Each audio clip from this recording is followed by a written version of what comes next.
नमस्कार साथियों, इस हाइब्रिड मैथ एकेडमी चैनल पर मैं आप सभी का हार्दिक अभिनंदन व स्वागत करता हूं।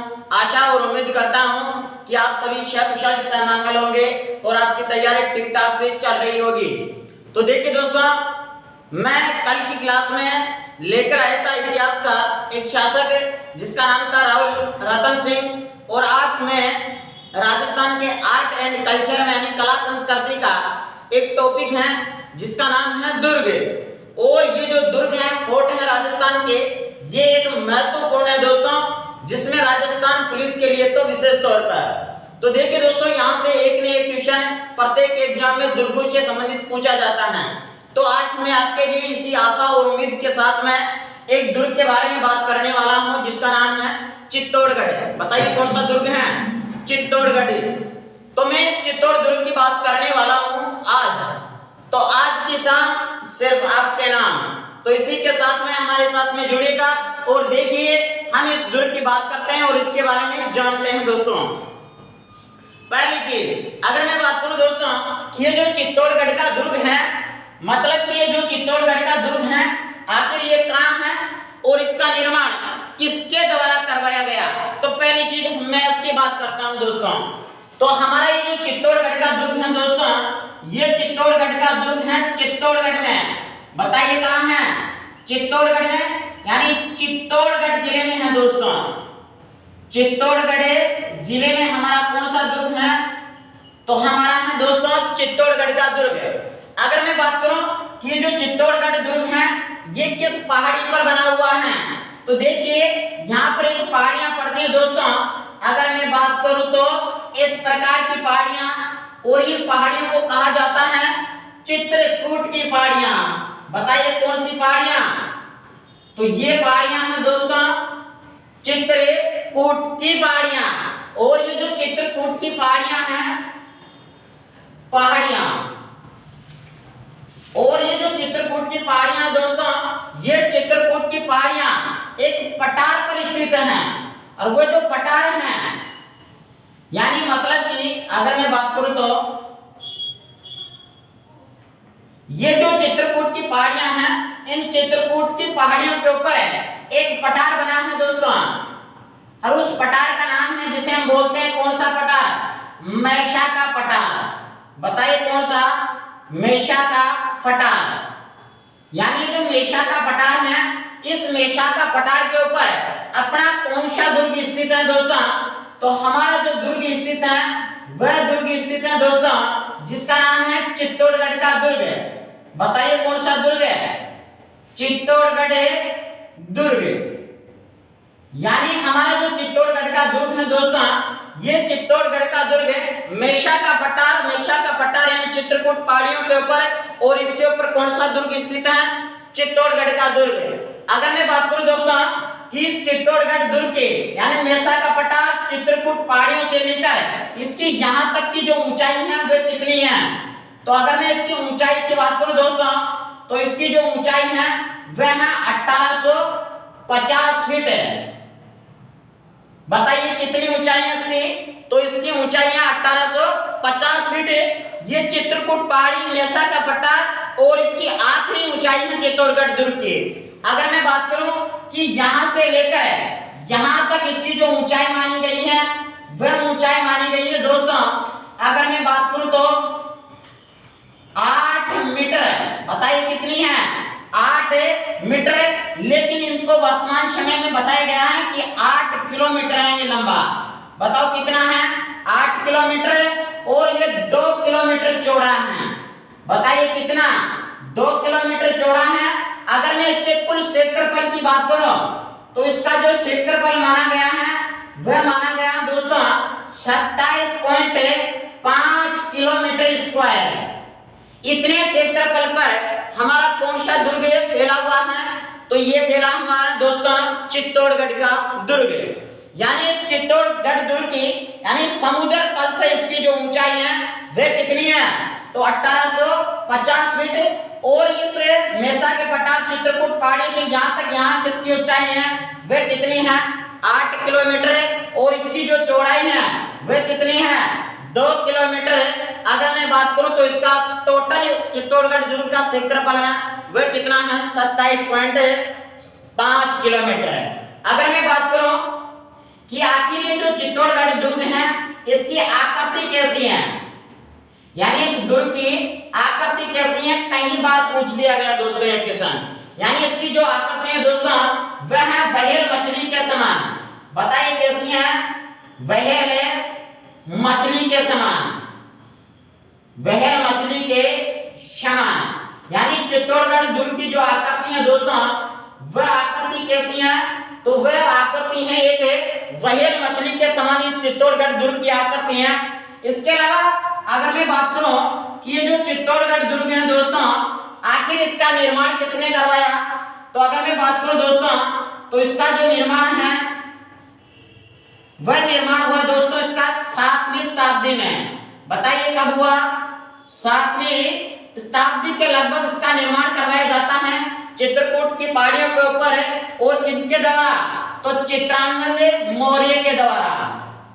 बताओ किसके द्वारा, चित्रांगद मौर्य, यानी चित्रांगद मौर्य के द्वारा 7वीं शताब्दी में किस दुर्ग का निर्माण करवाया गया दोस्तों, तो चित्तौड़गढ़ दुर्ग का निर्माण करवाया गया। कहां, चित्रकूट पहाड़ी मेसा का पठार के ऊपर। अगर मैं बात करूं किसका जो आधुनिक निर्माता है, आधुनिक निर्माता, तो इसका आधुनिक निर्माता किसको बताते हैं, तो देखिए इसका जो आधुनिक निर्माता है दोस्तों वह आधुनिक निर्माता बताते हैं महाराणा कुंभा को। बताओ किसको बताते हैं, महाराणा कुंभा को। यानी महाराणा कुंभा को चित्तौड़गढ़ दुर्ग का आधुनिक निर्माता बताया गया दोस्तों। आधुनिक निर्माता माना गया किसको, महाराणा कुंभा को। लेकिन ये मेसा का पठार इनके पहाड़ियों के, चित्रकूट पहाड़ियों के नीचे भी बताया जाता है, यानी चित्रकूट पहाड़ियों के नीचे है मेसा का पठार, और मेसा का पठार के ऊपर चित्रकूट की पहाड़ियां हैं, और उसके ऊपर कौन सा दुर्ग है हमारा, चित्तौड़गढ़ का दुर्ग। इतने क्षेत्रफल पर ये चित्तौड़गढ़ का दुर्ग फैला हुआ है। इसके अलावा आपको इसमें विशेष बात ये ध्यान रखनी है दोस्तों कि ये जो चित्तौड़गढ़ दुर्ग है इस चित्तौड़गढ़ दुर्ग को किन किन नामों से जाना जाता है, यानी आपको ध्यान रखना है इसके उपनाम।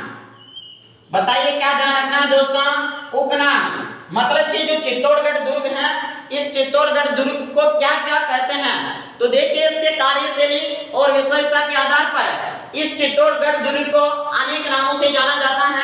देखिए किन किन नामों से इनको पुकारा जाता है। तो अगर मैं बात करूं दोस्तों तो इसकी आकृति एक व्हेल मछली के समान है। इस दुर्ग को कहते हैं राजस्थान का गौरव। बताओ क्या कहते हैं, राजस्थान का गौरव किस दुर्ग को कहा जाता है, तो वह कहा जाता है चित्तौड़गढ़ दुर्ग को। इसके अलावा अगर मैं बात करूं दोस्तों तो इसे कहा जाता है महादुर्ग, यानी इसे महादुर्ग की संज्ञा दी है। इसके अलावा अगर मैं बात करूं तो इसे कहा जाता है सभी दुर्गों का सिरमौर। बताओ क्या कहते हैं, तो अगर मैं बात करूं दोस्तों तो इसे कहते हैं सभी दुर्गों का सिरमौर, यानी सभी दुर्गों का सिरमौर किसे कहा जाता है, किस दुर्ग को बताया गया है, तो वह है हमारा चित्तौड़गढ़ का दुर्ग। इसके अलावा अगर मैं बात करूं दोस्तों तो इसे कहा जाता है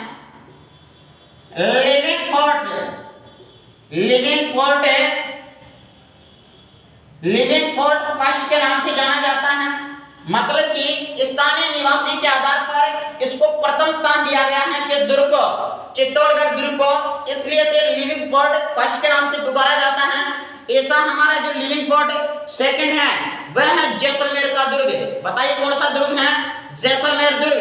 अगर मैं बात करूं दोस्तों कि हमारा ये जो चित्तौड़गढ़ का दुर्ग है इसे कहा जाता है दक्षिणी पूर्व का प्रवेश द्वार। बताओ क्या कहते हैं, दक्षिणी पूर्व का प्रवेश द्वार, दक्षिण पूर्व का प्रवेश द्वार के नाम से जाना जाता है। इसके अलावा इसे कहा जाता है दोस्तों मालवा का प्रवेश द्वार, मालवा का प्रवेश द्वार, यानी इस नाम से किसको जाना जाता है, चित्तौड़गढ़ को। इसलिए अगर इसके अलावा अगर मैं बात करूं तो इसे कहा जाता है दोस्तों त्याग व बलिदान का प्रतीक बताया है। त्याग व बलिदान का प्रतीक बताया है या प्रतीक माना गया है। त्याग और बलिदान का मतलब कि ऐसा दुर्ग है दोस्तों, ये चित्तौड़गढ़ का दुर्ग है जिनमें कई रानियां अपने प्राण त्यागी हैं। मतलब कि कई रानियों ने यहाँ पर अग्नि में कूदकर अपना आत्मसमर्पण किया है। मतलब कि यहाँ जोर किया है दोस्तों। इनमें हमारी एक रानी का उल्लेख मिलता है जो मैंने कल भी जिक्र किया था, कल की वीडियो में भी। उसका नाम था दोस्तों रानी पद्मिनी, जिसने अपने लोग और लाज को बचाने के खातिर इस चित्तौड़गढ़ दुर्ग में कूदकर अपना आत्मसमर्पण कर लिया था दोस्तों 1600 रानियों के साथ में। ये वही दुर्ग है चित्तौड़गढ़ दुर्ग, जहाँ हर माह यानी अगर मैं बात करूं चैत्र माह में, तो चैत्र माह में यानी अगर मैं बात करूं तो कृष्ण की 11 को यहाँ पर जोहर मेले का आयोजन होता है दोस्तों। कहाँ? इस चित्तौड़गढ़ दुर्ग में। इसलिए इसे त्याग और बलिदान का क्या माना गया है? प्रतीक माना गया है। इसके अलावा अगर मैं बात करूं दोस्तों तो इसे कहा जाता है यानी सर्वाधिक शाखों वाला दुर्ग। अगर मैं बात करूं तो सर्वाधिक शाखों वाला दुर्ग, यानी इस दुर्ग में दोस्तों सर्वाधिक शाखे हुए हैं। शाखे का मतलब है यहाँ शाखा तब होता है दोस्तों जिसमें युद्ध स्थल में अगर पुरुष लड़ते हुए मर जाता है, उसकी मृत्यु हो जाती है, तो वह तो कहलाता है केसरिया। लेकिन अगर उसकी रानी अगर जोर कर लेती है, मतलब कि आग यानी अग्नि में कूदकर या जल में कूदकर अपना आत्मसम्मान बचाने के लिए वो अपने प्राण त्याग देती है दोस्तों, तो उसे कहा जाता है जोहर। यानी केसरिया और जोहर दोनों एक साथ हो जाए तो मतलब यही क्या कहलाता है? शाखा। और इस दुर्ग में सर्वाधिक शाखे हुए हैं। यानी मैं अगर बात करूं दोस्तों तो इस दुर्ग में 3 शाखे हुए हैं। बताइए कौन सा? 3 शाखे। तो 3 शाखे की हम विस्तारित रूप में बात भी करेंगे। इसलिए इस दुर्ग को क्या कहा जाता है? सर्वाधिक शाखों वाला दुर्ग कहा जाता है। इसके अलावा अगर मैं बात करूं दोस्तों तो इसे कहा जाता है दुर्गों का तीर्थ स्थल।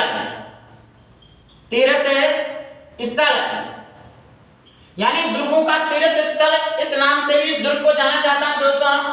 अगर इसके बाद में अगर मैं बात करूं तो राजस्थान का ऐसा दुर्ग है जहां जिस दुर्ग में खेती की जाती है, तो मैं कह सकता हूं कि राजस्थान का ऐसा दुर्ग जहां क्या की जाती है? खेती की जाती है, खेती का कार्य किया जाता है। खेती का कार्य किया जाता है। वे कौन सा दुर्ग है दोस्तों? तो हमारा है चित्तौड़गढ़ का दुर्ग।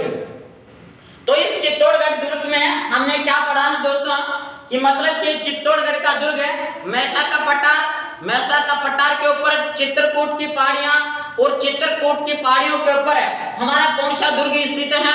चित्तौड़गढ़ का। इस चित्तौड़गढ़ दुर्ग की अगर मैं समुद्र तल से इसकी ऊंचाई तक बात करूं दोस्तों तो इसकी जो ऊंचाई है वह ऊंचाई मानी गई है 1850 फीट है। लेकिन अगर मैं चित्रकूट पहाड़ियों से यानी अगर मैं बात करूं यहां से यहां तक है, इस चित्तौड़गढ़ दुर्ग की जो ऊंचाई है, जो लंबाई है, वह कितनी है? 8 किलोमीटर है। इसके बाद में इसकी चौड़ाई 2 किलोमीटर है। इस चित्तौड़ दुर्ग का संपूर्ण क्षेत्रफल कितना है? 27.5 किलोमीटर स्क्वायर क्षेत्रफल पर यह फैला हुआ है। इसकी जो आकृति मानी गई है वे कैसी मानी गई है? व्हेल मछली के समान ये दुर्ग हमारा स्थित है। यह चित्रकूट पहाड़ी पर है। इसके अलावा इसका निर्माण 7वीं शताब्दी के लगभग चित्रांगन मौर्य के द्वारा करवाया गया दोस्तों। इसका जो आधुनिक निर्माता है वे किसे बताते हैं? तो वह बताते हैं दोस्तों महाराणा कुंभा को। बताइए किसे बताते हैं? महाराणा कुंभा को। अब इस चित्तौड़गढ़ दुर्ग को इसके कार्यशैली के आधार पर, इसकी विशेषता के आधार पर इस दुर्ग को अनेक नामों से जाना जाता है। देखिए अगर मैं बात करूं तो इसे राजस्थान का गौरव कहते हैं। इसे के अलावा इसे महादुर्ग की संज्ञा दी है। इसे सभी दुर्गों का शिरमौर कहा जाता है। इसे लिविंग फोर्ट फर्स्ट के नाम से पुकारा जाता है। मतलब कि यानी स्थानीय निवासी के आधार पर यह प्रथम स्थान है इस दुर्ग का। इसके अलावा इसे दक्षिणी पूर्व का प्रवेश द्वार व मालवा का प्रवेश द्वार कहा जाता है। इसके अलावा इसे त्याग और बलिदान का प्रतीक माना है। इसके अलावा सर्वाधिक शाखों वाला दुर्ग है। इसके अलावा इसे दुर्गों का एक तीर्थ स्थल कहते हैं। इनके अलावा ये सात दुर्ग हैं जहां क्या की जाती है दोस्तों, खेती की जाती है। तो हमने इनकी यहाँ पर लगभग 4 बातें पढ़ी हैं दोस्तों। एक बार आप यहाँ तक की जो विशेषता है इसकी, इसका एक बार स्क्रीनशॉट लो, फिर आगे बढ़ते हैं।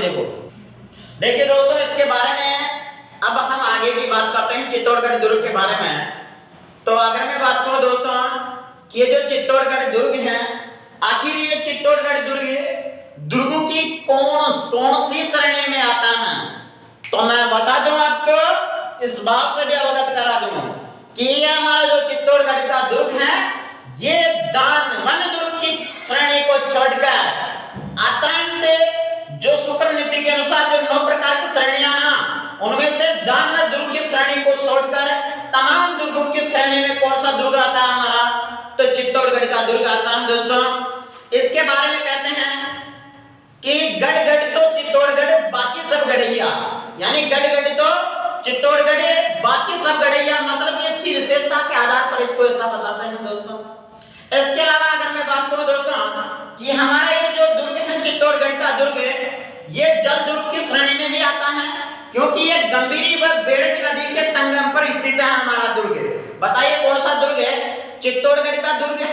अब मैं इसके ऊपर चर्चा करने वाला हूं, वो चर्चा करने वाला हूं दोस्तों कि इस चित्तौड़गढ़ दुर्ग पर किन किन का आक्रमण हुआ, तो मैं इस चित्तौड़गढ़ दुर्ग के आक्रमणों की बात करने वाला हूं। तो देखिए यहाँ किन किन का आक्रमण होता है, तो देखिए दोस्तों हम बात करने वाले हैं यानी आक्रमण।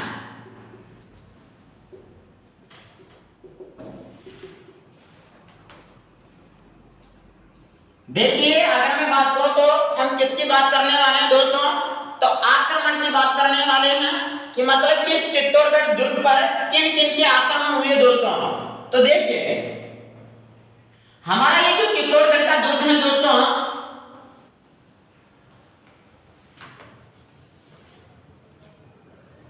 ये जो चित्तौड़गढ़ का दुर्ग है, अरे यार, तो देखिए दोस्तों हम बात कर रहे हैं इसके आक्रमणों की कि इस चित्तौड़गढ़ दुर्ग पर जो आक्रमण हुए हैं उन आक्रमणों की हम बात करने वाले हैं। तो हमारा ये जो चित्तौड़ दुर्ग है, ये बेड़च नदी जिसे हम आयड नदी बोलते हैं और गंभीरी नदी, इन दोनों नदियों के संगम पर हमारा कौन सा दुर्ग स्थित है दोस्तों, तो चित्तौड़गढ़ दुर्ग स्थित है। अगर मैं बात करूं इस चित्तौड़गढ़ दुर्ग की दोस्तों, तो गंभीरी और बेड़च नदी के संगम पर स्थित है। अब इन पर आक्रमण किन किन के आक्रमण हुए इन पर, तो अगर मैं बात करूं दोस्तों तो इस चित्तौड़गढ़ पर आक्रमण नंबर 1 की अगर मैं बात करूं तो अफगानिस्तान, यानी अफगानिस्तान है, अफगानिस्तान है, अफगानिस्तान के मामू का आक्रमण हुआ, मामू का आक्रमण, यानी इस पर जो आक्रमण हुए हैं कुल आक्रमणों की मैं बात करने वाला हूं। तो इन पर जो आक्रमण हुआ अफगानिस्तान के राजा जिसका नाम है मामू, उसका आक्रमण हुआ इस दुर्ग पर। इसके अलावा अगर मैं बात करूं दोस्तों तो हमारे जो चित्तौड़गढ़ का दुर्ग है, इस पर जो आक्रमण हुआ वह आक्रमण हुआ परमार शासक है, परमार शासक है मुंज का आक्रमण हुआ, मुंज का आक्रमण, परमार शासक है मुंज का आक्रमण हुआ दोस्तों। और इन परमार शासकों ने ही, अगर मैं बात करूं तो इन परमार शासकों में एक शासक होता है दोस्तों जिसका नाम है परमार शासक है बोझ। और ये जो परमार शासक बोझ है, इस बोझ ने चित्तौड़गढ़ में एक मंदिर का निर्माण करवाया और उस मंदिर का नाम है दोस्तों त्रिभुवन,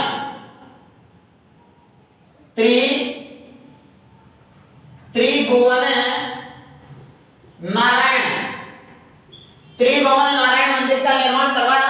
जिसे वर्तमान समय में शमिदेश्वर मंदिर और वर्तमान समय में इसे मोकल मंदिर के नाम से भी जाना जाता है।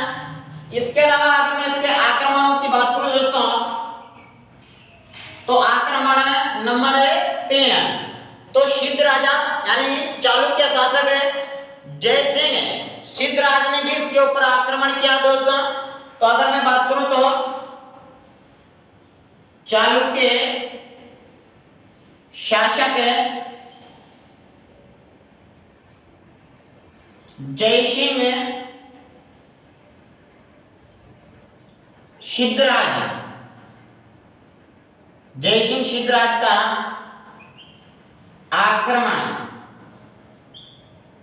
जय सिंह सिद्धराज का आक्रमण रहा।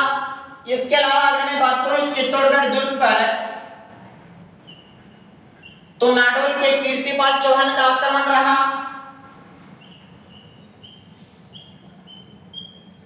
नाडोल के कीर्तिपाल चौहान का आक्रमण।